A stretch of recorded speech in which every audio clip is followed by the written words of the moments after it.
colleges having their funding withheld by Trump, by the government, because of their lack of enforcement, anti-Semitic, hate the Jews, hate America, hate Tesla drivers, you name it. There's this hate going on with some of these universities. So I got a solution to the whole thing. If I go to Congress tomorrow, I can end the whole thing. Shut them all down. Almost. No private institution gets public money.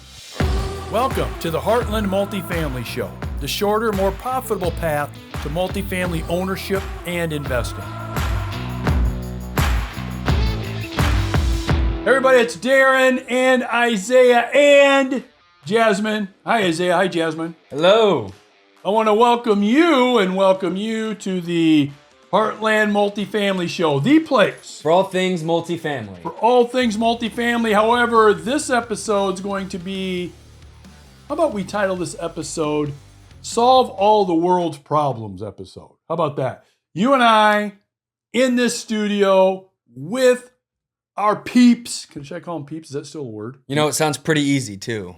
We're going to solve all the world problems. Like it's gonna that, be and real everything's easy. going to be okay. One of the big things in the news right now is this public-private colleges having their funding withheld by Trump, by the government, because of their lack of enforcement of anti-Semitic, hate the Jews, hate America, hate Tesla drivers, you name it. There's this hate going on with some of these universities. So what the government has done with some universities, I think Harvard, Columbia, UCLA, I'm sure there's others that we're missing here that I'm just not thinking of. But there's a long list of universities, private universities that are having their funding withheld. And gee whiz, can they do that? Should they do that?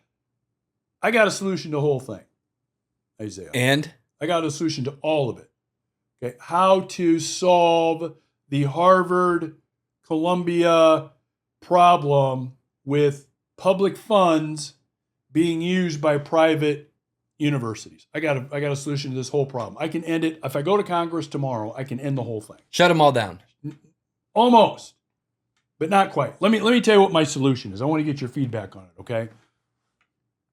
First of all, here's like the solution to Harvard, Columbia, anti-Semitic issues, problems, and the enforcement of that by their administration, along with them actually getting private universities actually getting public money. So here's number one. All right, so you and I we're in front of Congress, and they're saying, Isaiah, Darin, give us your ideas on how we should handle this. Here's the first thing that needs to happen. Number one, no private institution gets public money. That's like number one. And so the interesting thing about this that I've seen, and you and I have talked about it, is you've got private universities whining and bitching that, by the way, have endowment funds in the billions of dollars, by the way. They're whining and bitching that they're not getting public money. Well, Trump, the government, they oversee public funds. That's what they do. And so you're a private university that wants to remain private, keep being private, okay, but number one, you shouldn't get public money. You want money, you should get private money. So that's number one. Number one is private universities do not get public money. That's number one. What's your thoughts and feedback on that? No, I agree with that 100%. There's no reason that tax dollars should be going to these universities, especially with what's been going on with them lately. And especially Harvard has been known to turn down, hit the DEI route fully and turn down all these smart kids, but they want to. Oh, I got more to add about that. Okay. I got more to add about that. I'm glad you brought that up. But yes, yeah, I agree 100% with that. That makes total sense. Yeah. Okay. So that's number one. No private institution gets public funds. That's number one. Here's number two. Number two is they got to be taxed. So most private institutions don't pay taxes because they're private institutions and they're private schools. Well, if you plan on using public money, I think you need to be taxed. And I'm talking like full capital gains tax is what I'm talking about. A lot of these institutions became tax exempt I want to say like in the 50s and 60s, if I remember right. I mean, I'm not going to be exact on my dates, but I know I'm not far off. And so if you're like attached to a hedge fund, if you're a college or a hedge fund that's attached to each other somehow, there's got to be taxes paid on gains and investment. Just like everybody else is paying taxes on gains and investment, that tax exempt status needs to go. Third one is all out of country student tuition is tariffed. Here's like my main reason why. Why should we be opening our borders and our doors to educate foreigners when we have a real big need in this country to educate the people that live in this country? And so if you're a foreigner, I don't think you should be coming in, going to some of the best universities in the world and being educated, then leave, while at the same time, we've got Americans born and raised in this country that are not having that opportunity because of the competition. And by the way, I believe in competition. I know you do too. And they're not getting their shot at it, while you've got people coming in from out of the country that are getting those positions. Now, I didn't say they shouldn't have those positions. I didn't say that. What I'm saying is they can have them, but their tuition is tariffed. They got to pay a little extra that goes in the kitty when they come from out of the country to be educated in the U.S. by virtue of the fact that by doing so, we welcome you, come in, you can do that, but you're paying a little bit more because you're taking off some of those spaces and those places on the game board, so to speak, from Americans that want and need that education. Hey guys, a lot of people contact me and want to know, where are the best resources when it comes to investing in multifamily? Where can I go? And the obvious answer is DarinGarman.com. 99.9% of all of the items on the website are absolutely free. Start making that multifamily investment that you've been thinking about a great reality. I saw the look on your face. I don't think you quite agree with me on that. No, I think it's genius. You think it's genius? I actually think it's awesome. Yeah, 100%. Okay. That was a You really looked at cool me and idea. I thought maybe you're like, oh, no, dude, I was you're surprised. really off on that. I was really surprised. That was a really cool idea. You're really off on that. Yeah, again, like I said, come here, but your tuition is going to be tariffed if you want to come here. And here's the other thing about that. I'll just say the left, the liberals are usually always about giving people a chance and a fair shot and all that. Well, if you got folks in your own country that really need that, this would be a way to maybe work on that without totally eliminating, foreign, students from coming here and enrolling at the private universities. Here's like a biggie. Here's like my last one. You ready for this one? Mm-hmm. All medical research goes to public universities, not private universities. Here's one of the big reasons why. Do you think, Isaiah, that the U.S., let's just say the United States, okay? The United States get any royalties, any income, any kind of benefit for funding a private university to do research, let's say in some kind of a medical field? Let's say there's a discovery made that is going to be patented and sold. So now once it's patented and sold, what happens after that? It becomes pure business and profit once that happens to and for either whoever's involved in its research or whoever is connected with that research. Okay?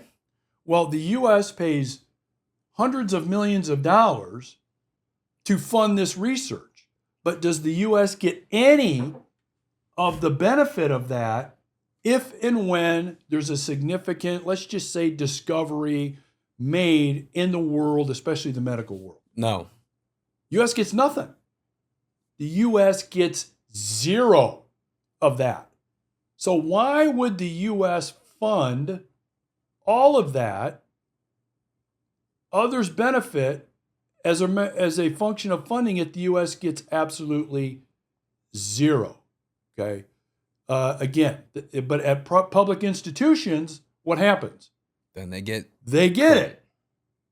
all of those, I'll call them proprietary rights, the U.S. will at least get a part of that. Why? Because they funded it. So think of it this way. So let's say you started a business today and you came to me and you said, hey, can you provide me some funding? I'd say, okay, I'll provide you some funding. But I'm not going to give you free funding. Once things get going, things get up, you're either paying me interest, you're either paying me a piece of the action. I'm getting something.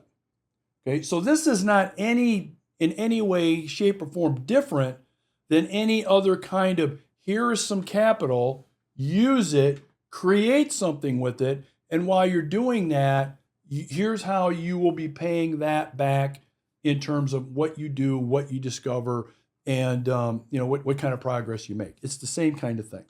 Okay, and so moving that from private universities to public universities puts a whole different spin on it. And what you do with those dollars is it goes to pay down what? What do you think it pays down? Our national debt. That's what it goes to pay down, right? So that money comes in. It's not used to, we're not going, this is not a game of money coming in and then we have fun with it. This is a game of using those funds that we're not getting as a result of the current arrangement. Whoever thought of this, it's got to be absolutely crazy. But we get this, and then we use those funds to pay down our national debt. Okay, so those are four things.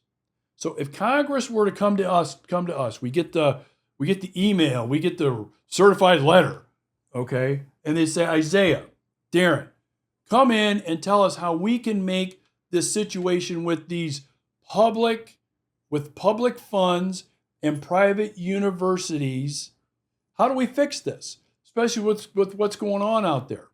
The bottom line for me and for you is if they want independence, then we got to insist that they be independent.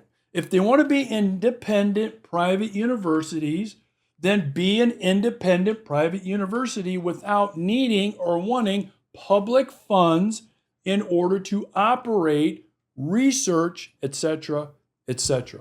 Okay? These would be the things that we would go to Congress with and say, guys, think about this. What do you think? Here's some ideas, and we would see how it would roll. Isaiah, final comments, thoughts regarding our, I guess, one way to fix everything that's going on out there. Well, I think your last 2 points were great, and I totally agree. I feel like these Princeton, Harvard's kind of schools have just lost who they are, and they've lost their credibility with who they brought in. And I mean, even the president of Harvard got caught plagiarizing right before all of this started going down. And it's just these schools that you hear about growing up being so prestigious are no longer prestigious. And you find out what's really going on. It's not anywhere to be looking up to. So I think your last 2 points were really your biggest points. Yeah. So I'll come full circle again, guys. Here they are. Number one, no private university gets public money. That's number one. Number two, tax them like a business. No more tax exempt status. They've got billions and billions of dollars in funds. We've got to tax those. And by the way, where would that tax money go? What would that pay off? The debt. Our national debt. Okay, that's number two. Number three, tariff foreign students. Tariff them with their tuition. We're not saying they can't come in. We're saying if they come in, they got to be tariffed. And where would that money go? The debt. The debt. That's right. Number four, all medical research gets moved to public universities, and then there's rights of income and rights of partnership to take some of that discovery income once that's done and pay down what? The debt. The debt. Okay. That's kind of what I'm thinking. That's what you're thinking. We'd be real curious to see what you think of. We're real curious about the comments on this episode, this Save the Planet, Save the World episode of the Heartland Multifamily Show. The place for all things multifamily. For all things multifamily. Take care. We'll see you. Bye-bye. If you want to get your hands on more great multifamily real estate content, make sure you click here. If you want to invest passively in great multifamily real estate, make sure you click here.